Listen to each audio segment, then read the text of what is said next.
Bonjour à tous, bienvenue à cette huitième journée concernant les lectures pour le Tao de Ching, selon le livre de Wayne Dyer, Changez vos pensées, changez votre vie.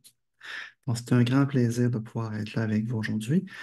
J'aimerais peut-être juste faire un petit retour sur le septième verset, où est-ce que après toute cette semaine, avoir vécu et mis en application les versets de 1 à 7, je me suis rendu compte que, il y a eu du mouvement à l'intérieur de moi.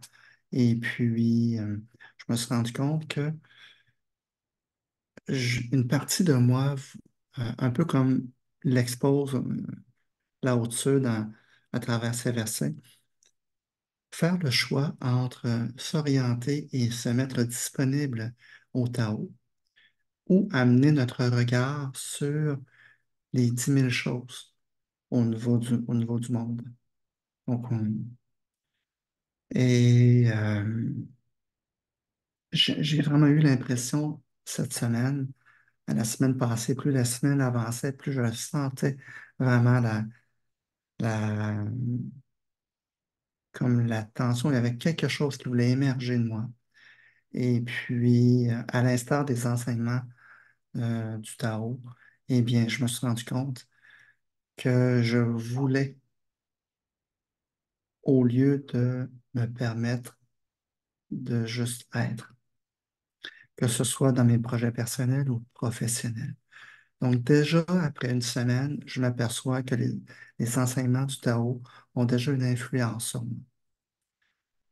Et puis, ce que j'ai pu me rendre compte, c'est que suite à cette réalisation, ce que je choisis, eh bien, c'est de pouvoir m'observer et le plus souvent possible, de pouvoir émettre mon intention comme il est proposé dans le septième verset, de pouvoir s'en remettre à Dieu, de pouvoir s'en remettre et au lieu de vouloir décider, eh bien de pouvoir dire, voici, je me montre disponible à ta volonté et de laisser venir l'information au lieu de décider dans quelle direction je vais aller pour servir.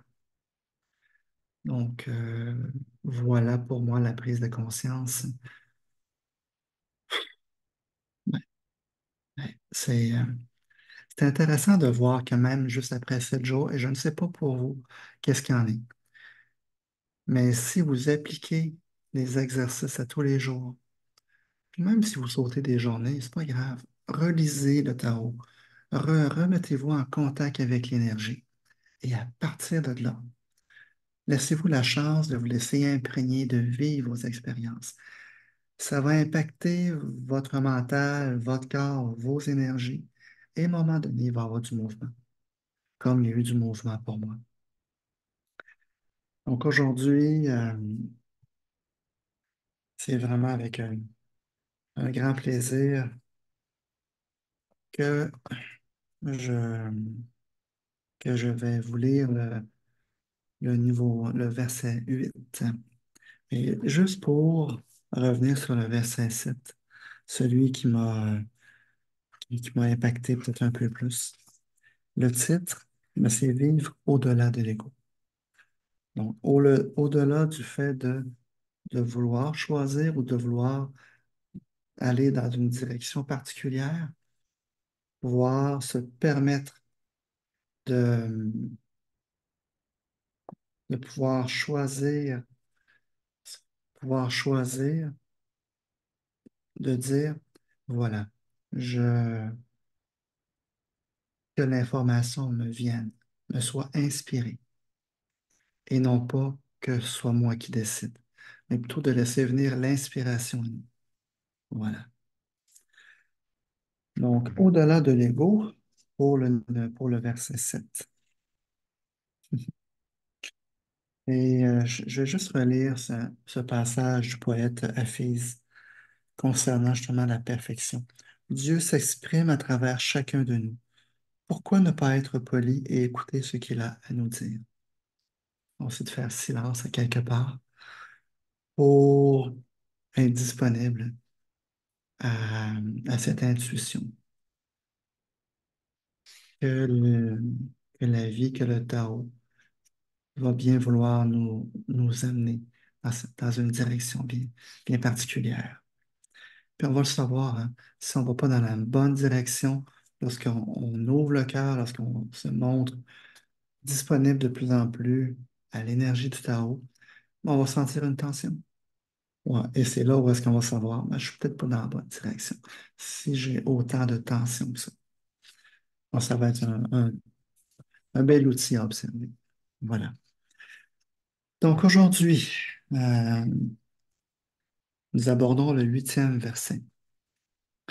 Le bien suprême est semblable à l'eau qui nourrit toute chose sans même essayer. Il s'infiltre dans les bas-fonds excrétés par tous les êtres. Par conséquent, il est semblable au temps. Vivre en harmonie avec la nature des choses, demeurer près de la terre, allez profondément dans votre cœur quand vous méditez. Soyez gentil et bon avec les autres. Tenez vos promesses. Gouvernez avec équité. Sachez sauter sur l'occasion quand elle se présente.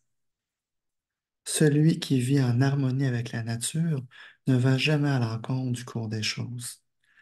Et il bouge en harmonie avec le mouvement présent, sachant toujours la vérité de ce qu'il faut faire.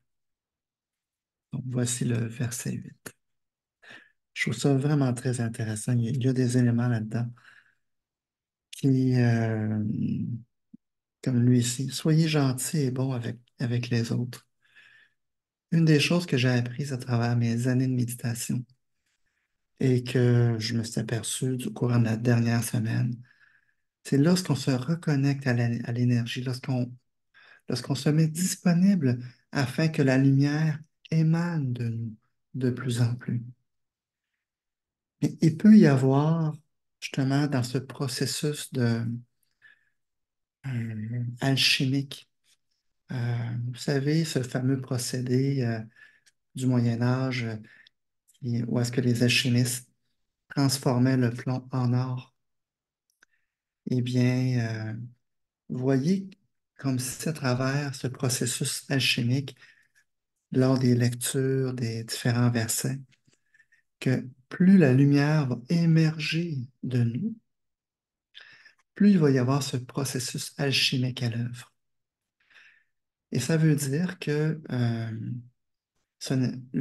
le feu qui transforme le, le plomb en or ne provient pas de l'extérieur. C'est ça qui est intéressant. C'est que le processus alchimique provient de l'intérieur, de notre centre. C'est pour ça que quand on commence à méditer ou à tout autre moment, ben, c'est bien de pouvoir se connecter à notre centre d'énergie au niveau du centre cardiaque. Et puis, à partir de là, eh bien, c'est comme si le feu de notre centre commence à émaner et la lumière émane et, et ça pousse comme la boue qui peut y avoir à l'intérieur de nous vers l'extérieur. Et donc, dans ce processus de purification, de nettoyage, il peut y avoir des manifestations au niveau physique. Il peut y en avoir qui vont avoir des, euh, des, des boutons qui vont apparaître au niveau de la peau. Il y en a qui vont pouvoir, surtout au niveau du caractère, avoir des moments plus d'impatience. Et c'est vraiment extraordinaire de voir les gens qui débutent à faire de la méditation, parce que j'en ai accompagné à quelques reprises. Bien, c'est de voir que malgré leur intention de se connecter, de s'apaiser, de se connecter à cet espace de paix à l'intérieur d'eux. Que quelques semaines, quelques mois après avoir débuté à faire rentrer la lumière et et d'avoir intégré la conscience à l'intérieur de soi, bien là, justement, il y a ce processus de boue, de lumière qui pousse à l'intérieur, processus alchimique qui prend de l'ampleur. Et c'est là où est-ce que parfois on peut, malgré notre recherche de paix, commencer à se montrer plus irritable, moins patient. Et c'est pour ça que dans la phrase du 8e verset, soyez gentils et bons avec les autres. Allez profondément dans votre cœur quand vous méditez. Mais le fait d'être gentil et bon avec les autres, c'est l'occasion de pratiquer le bon caractère auprès des gens de notre famille, de nos enfants, des gens avec qui on travaille, parce que lors de ces moments où est-ce que la lumière va pousser à l'intérieur de nous pour que la boue puisse sortir, et c'est là où est-ce que parfois il va y avoir une période temporaire d'inconfort. Donc, ça fait partie des quelques expériences que j'ai pu avoir. OK, aujourd'hui, le thème du 8e verset, c'est vivre au gré du courant. Tao et eau sont synonymes dans les enseignements de Lao Tzu. Vous êtes eau et vice-versa. Pensez aux 9 premiers mois qui ont suivi votre conception. Vous avez vécu et grandi dans le liquide amniotique, incarnation de l'amour inconditionnel qui circulait à l'intérieur de vous. En tant que vous, vous êtes aujourd'hui composé à 75% d'eau, 95% de ce qui est dans votre cerveau. Donc, le cerveau est encore plus composé d'eau. Et le reste n'est que de l'eau en puissance. Hmm. Pensez à la nature mystérieuse et magique de cette énergie liquide que nous prenons pour acquise. Essayez de la presser entre vos mains et elle vous échappera. Plongez-y vos mains et vous en ferez aussitôt l'expérience. Si elle demeure immobile, elle deviendra stagnante, et si on la laisse circuler, elle demeurera pure.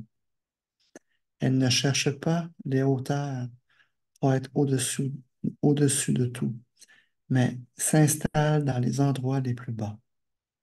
Elle forme des rivières, des lacs et des ruisseaux, se précipite dans les mers, puis s'évapore et retombe sous forme de pluie. Elle ne prévoit rien à l'avance et n'a pas de préféré. Elle n'a pas l'intention de fournir ce dont les plantes et les animaux ont besoin pour vivre. Elle n'a pas planifié d'irriguer les champs, d'étancher notre soif ou de nous donner l'occasion de nager, de faire de la voile, du ski nautique ou de la plongée. Voilà quelques-uns des bienfaits qui nous viennent naturellement de l'eau, qui se contente de faire ce qu'elle a à faire et d'être ce qu'elle est. C'est intéressant. Une chose que j'aimerais vous proposer avant d'aller plus loin. Maintenant, avant de débuter chaque verset, ce que je vais vous proposer, ça va être un peu comme je l'ai fait tout à l'heure, je vous propose de mettre vos mains sur le cœur, au niveau du centre cardiaque.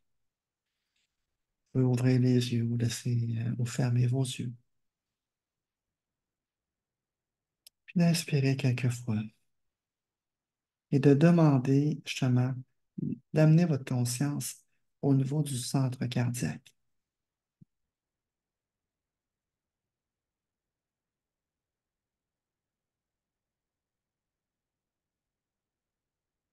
Pour vous amener à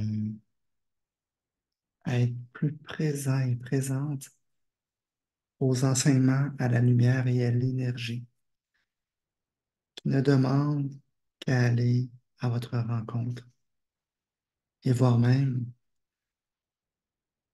d'être conscient de l'énergie qui est déjà à l'intérieur de vous.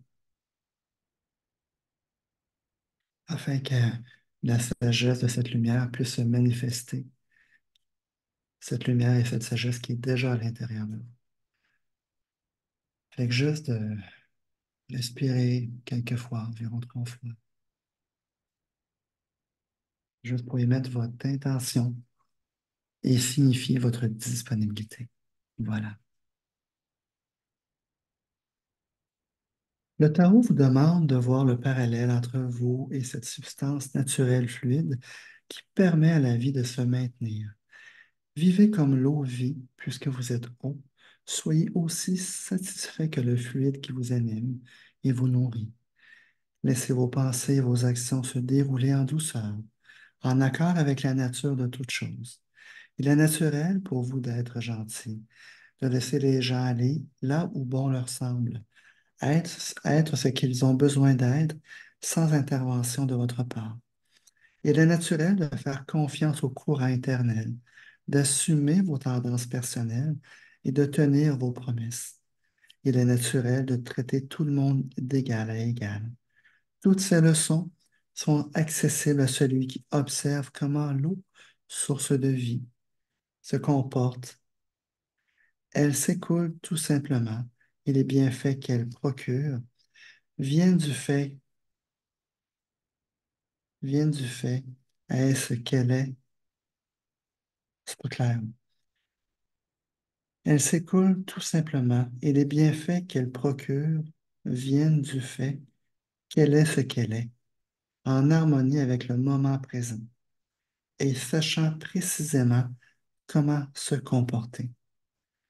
Voici d'après moi ce que Lao Tzu vous dirait aujourd'hui en se basant sur le 8e verset. Bien sûr, c'est, lorsque je parle d'après moi, ben c'est d'après, c'est Wayne Dyer qui dit ça. Quand vous êtes libre comme l'eau, vous êtes libre de communiquer naturellement. On assiste alors à un échange d'informations et les connaissances progressent d'une façon qui bénéficie à tout le monde. Faites attention à ne pas vous assigner une position plus importante que celle des autres. Soyez ouverts à tous ceux qui vous abordent, en particulier à ceux qu'on respecte rarement. Les gens peu éduqués, les itinérants et les êtres dérangés. Allez dans ces bas-fonds excrétés par tous les êtres et faites preuve d'ouverture d'esprit. Pendant que vous y êtes, cherchez le Tao. Cherchez le Tao chez les gens que vous rencontrez et efforcez-vous tout particulièrement de laisser l'acceptation, la gentillesse et la bonté s'exprimer à travers vous. En n'étant pas contrariant, vous serez reçu et respecté. En faisant tout ce qui est possible pour ne pas vous ingérer dans la vie des autres, vous vivrez en paix et en harmonie avec l'ordre naturel du Tao. Voilà la façon de nourrir vos relations avec les autres sans même essayer. Soyez semblable à l'eau qui nous permet de nager, de pêcher, de faire du surf, de boire, de patauger, de flotter et de profiter d'innombrables bienfaits tout simplement en s'écoulant. C'est vraiment un bon rappel d'être dans le flot. Et du moment qu'on sent davantage de contraction à l'intérieur de nous, puis il y a quelque chose qui est connecté davantage à un aspect de séparation, au lieu d'être connecté en union avec la vie, avec le temps. Fait que c'est différentes stratégies pour être capable de reconnaître les moments où est-ce qu'on peut avoir besoin de se reconnecter au Tao. Laissez vos pensées flotter librement. Arrêtez de vous battre contre la vie ou d'essayer d'être quelqu'un d'autre. Acceptez plutôt d'être semblable aux matériaux qui composent tous les aspects de votre être physique. Dans son livre Le miracle de l'eau, Masaru Emoto explique que nous sommes de l'eau et que l'eau veut être libre. L'auteur a étudié à fond les diverses réactions de ce composé est découvert qu'en le respectant et en l'aimant, nous pouvons littéralement modifier son processus de cristallisation. Si l'on verse de l'eau dans un contenant sur lequel sont écrits les mots amour, merci ou tu es belle, l'eau se transforme en magnifiques cristaux étincelants. Et à l'inverse, écrivez les mots idiot, Satan ou je vais te tuer, et les cristaux apparaissent défaits, distordus et confus. Les implications des travaux des motos sont prodigieuses, puisque notre conscience est située à l'intérieur de nous et que nous sommes essentiellement composés d'eau. Il est donc possible que si nos intentions ne sont pas équilibrées, qu'elles aient un impact destructeur sur l'ensemble de notre planète, voire au-delà de notre planète. Comme le dirait sans doute notre Créateur, le Tao éternel, l'eau de la vie, je suis, versée pour tous les hommes qui ont soif. Je vais redire cette phrase. Comme le dirait sans doute notre Créateur, le Tao éternel, l'eau de la vie, je suis, versée pour tous les hommes qui ont soif.